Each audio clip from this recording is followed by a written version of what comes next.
जय मसीह की। खुदावंद का शुक्र करते हैं, परमेश्वर ने हमें समय दिया और ये परमेश्वर का प्रेम है कि वो हमें संभाल कर रखता है। आज हम खुदावंद के वचन से प्रार्थना के विषय में सीखेंगे कि हर एक विश्वासी को, हर एक परमेश्वर से प्रेम करने वाले को किस तरह, किस रीति से प्रार्थना करनी चाहिए।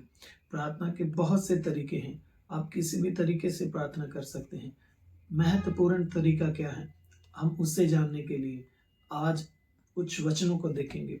सबसे पहले महत्वपूर्ण तरीका है, हम परमेश्वर के साथ संगति करने के लिए, प्रेम करने के लिए, उसके साथ जुड़े रहने के लिए, उसके काम को करने के लिए खुश होने चाहिए, इच्छुक होने चाहिए। कोई भी काम परमेश्वर का बोझ से नहीं किया जाता। यदि हम प्रार्थना भी करें, यदि आप प्रार्थना का समय अपने जीवन में, अपने परिवार में प्रार्थना का समय भी बांधते हैं, तो आप उस समय पर को खुशी खुशी बांधें, बोझ के साथ नहीं, किसी के डर के साथ नहीं। बहुत से लोग अपने परिवार में जो बड़े हैं, बच्चे बड़ों का वो डर मानकर, और वाइफ हस्बैंड का, हस्बैंड वाइफ का, यदि नहीं की तो वो मुझे क्या कहेंगे, ऐसे अपने मन को ऐसा बनाकर मन नहीं होता प्रार्थना के लिए, पर किसी न किसी के डर से वो प्रार्थना में बैठ जाते हैं, समय बांध लेते हैं, रात का हो, दिन का हो, सुबह हो।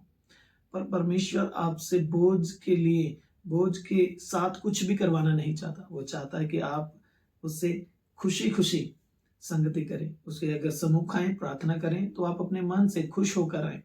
ये परमेश्वर की योजना है। हर एक बात के लिए प्रार्थना जरूरी है। प्रभु बात के लिए प्रभु यीशु मसीह ने जब चेलों को चुना, उस समय प्रार्थना की।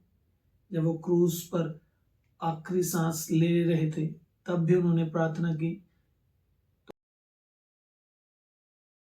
तो मसीह के द्वारा ये बताना चाहते हैं कि प्रार्थना का कितना बड़ा महत्व है हमारे जीवन में। तो आप याद रखिए, प्रार्थना एक गिफ्ट है जो हमें परमेश्वर के निकट लेके जाता है, और एक पावरफुल हथियार है। सामने खड़े हर एक समस्या, परेशानी, उससे लड़ने हथियार को बांध के रखें दूसरे के लिए, और परमेश्वर के लिए उस उपहार को, उस गिफ्ट को, अपने हृदय को तैयार रखें। तो ये परमेश्वर की योजना है।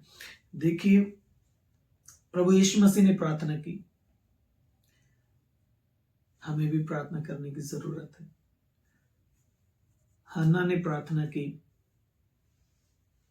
उसे पुत्र की जरूरत थी, उसने पुत्र को पाया। एलिया ने प्रार्थना की, उसने मेह बरसाया। आपको भी किसी न किसी चीज की जरूरत होगी।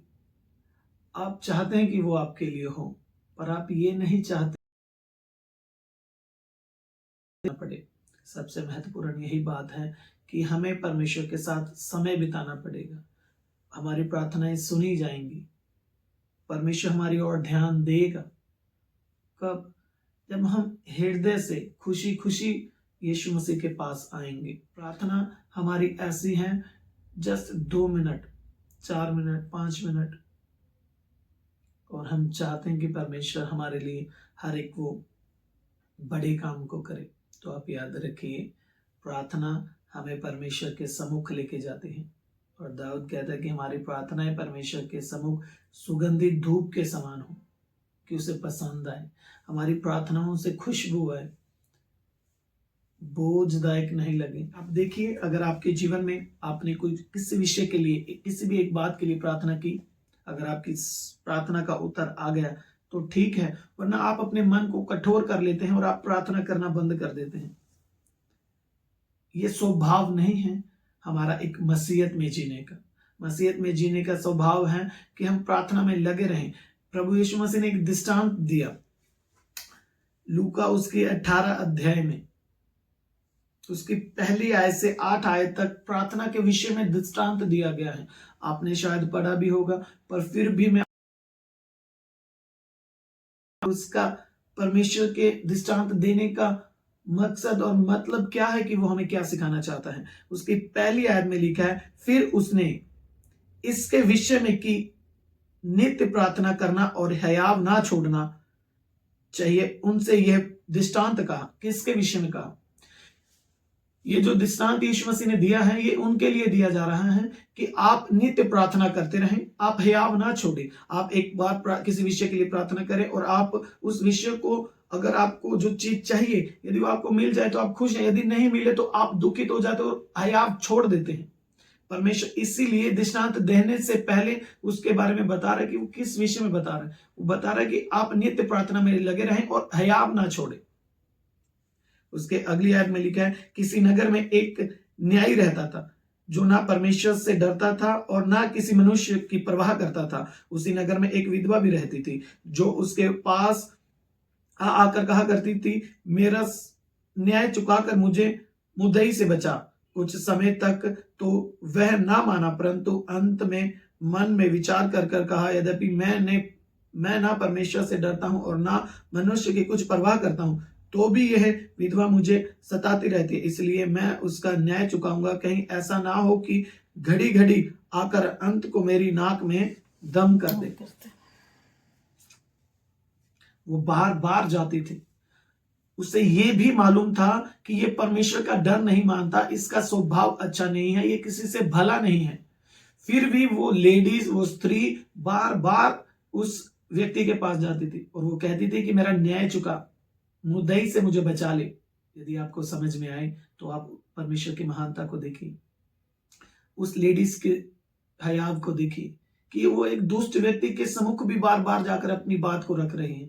हम उस जीवते परमेश्वर के सम्मुख जाकर भी अपनी बात को नहीं रखते, हम जल्दी थक जाते हैं। उसे ये पता था कि इसका भला काम नहीं है, इसका कोई काम अच्छा नहीं है, ये परमेश्वर से नहीं डरता, फिर भी वो बार बार जाकर उससे अपनी बात मनवा लेती है। तो आप सोचिए, जब एक दुष्ट व्यक्ति बार बार जाने पर बात को मान सकता है, तो वो जीवित परमेश्वर जो दयालु है, जो प्रेम करता है, जो नम्र है, वो हमारी बात, हमारी प्रार्थनाएं क्यों नहीं मानेगा और क्यों नहीं सुनेगा? इसीलिए वचन में कहा गया है, लूका की इंजील उसकी 11 और 9 आयत में लिखा गया है, मांगो तो तुम्हें मिलेगा, ढूंढो तो तुम पाओगे, खटखटाओ तो तुम्हारे लिए खोल दिया जाएगा। इसके विषय में भेद की बातें हैं। यदि आप देखें, खटखटाना, आप एक बार नॉक करके किसी को बाहर नहीं निकाल सकते। यदि आप जब तक वो बाहर ना आ जाए तब तक आप नॉक करते रहेंगे, खटखटाते रहेंगे। वैसा ही परमेश्वर का राज्य, उसका वचन है, उसका काम है। यदि हम प्रार्थना करें तो हमें बार बार उसके सम्मुख जाना पड़ेगा, बार बार परमेश्वर को याद दिलाना पड़ेगा। और प्रार्थनाएं जब हम करें तो हमें अंगीकार के साथ प्रार्थना करनी चाहिए, हमें वचन के साथ प्रार्थना करनी चाहिए, हमें गीत गाकर प्रार्थना करनी चाहिए। जस्ट ऐसे नहीं कि हम बैठे 2 मिनट प्रार्थना की, आमीन किया और उठ गए। आप याद रखिए, ये कोई तरीका नहीं है। और जैसे प्रभु यीशु मसीह ने प्रार्थना की, लूका उसकी 3 उसकी 1 आयत में लिखा है, प्रभु यीशु के समय जब वे प्रार्थना कर रहे थे तो स्वर्ग खुल गया।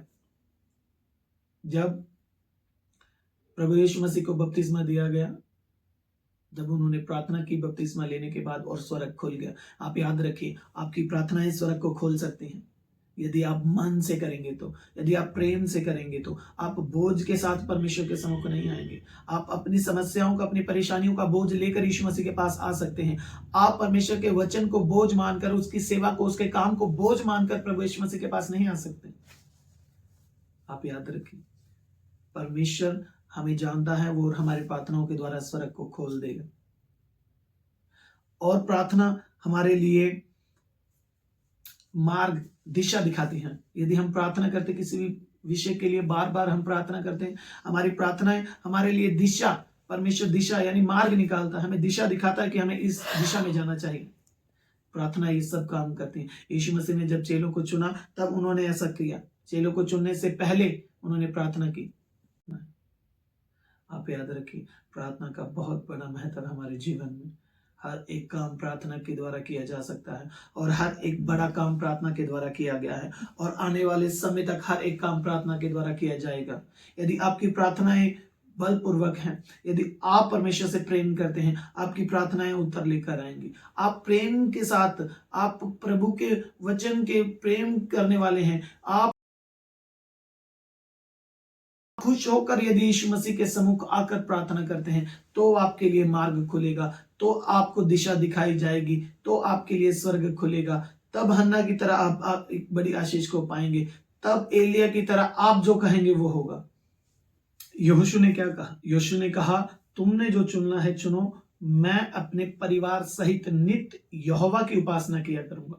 ये हमारा निर्णय होना चाहिए, ये हमारा फैसला होना चाहिए हमारे लिए, हमारे परिवार के लिए, कि हमें परमेश्वर से बढ़कर कुछ नहीं है। लोग जो चाहे देखें, लोग जो चाहे सुने, लोग जो चाहे करें, पर मैं अपने परिवार सहित नित्य यहोवा की उपासना और उसकी सेवा किया करूंगा।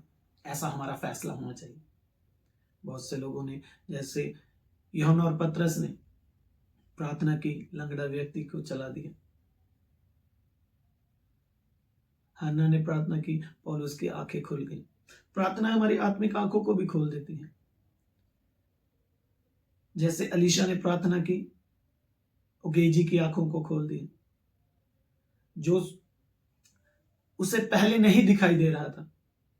उससे जब अलीशा ने परमेश्वर से प्रार्थना की और उसकी आत्मिक आंखें खुल गई। जब हमारी आत्मिक आंखें खुल जाएंगी, हमें यह संसार से बढ़कर भी जो ऊपर है वो दिखाई देगा।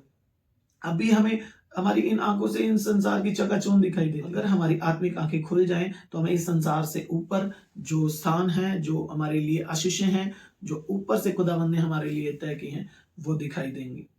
समय पे हर एक कार्य के साथ जब हम परमेश्वर के सम्मुख आएंगे, तो आप याद रखिए परमेश्वर हमें क्या बताते हैं कि मांगो तो तुम्हें मिलेगा, बार बार मांगना पड़ेगा, और मांगने के लिए हमें प्रार्थना में जाना पड़ेगा।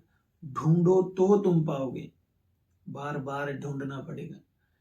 यदि आपको कोई चीज, आपकी कोई भी चीज गुम हो जाए, अगर आप उसकी कीमत को जानते हो, तो आप उसे बार बार ढूंढोगे।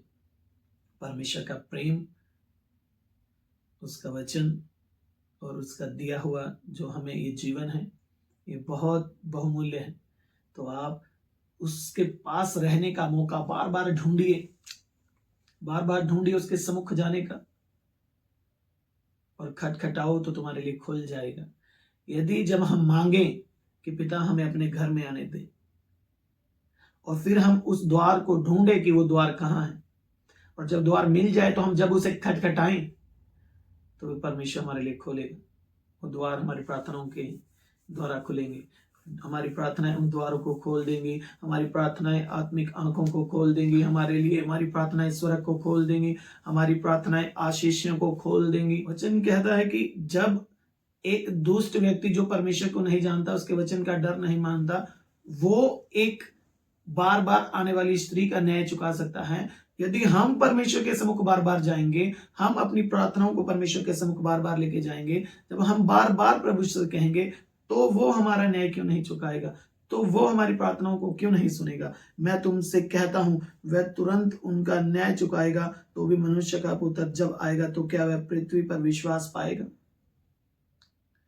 ऐसा करने के बाद भी यीशु मसीह कह रहे हैं कि यदि मैं इतना भी करूं, तब भी मैं जब आऊं, तो क्या मैं वह विश्वास को पाऊं जो मैं चाहता हूं? तो आप याद रखिए, परमेश्वर हमारे जीवन से विश्वास को चाहते हैं, प्रेम को चाहते हैं। हमारा समय परमेश्वर के साथ ज्यादा बीतना चाहिए, परमेश्वर के सम्मुख ज्यादा रहने चाहिए हम, परमेश्वर ये चाहते हैं।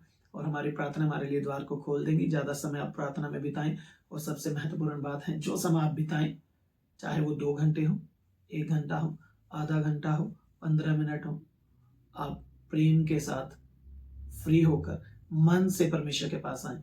यही परमेश्वर चाहता है। तो खुदावंद आपको आशीष दे। आगे के समय में हम बहुत सारी चीजों के विषय में सीखेंगे। आज इतना ही।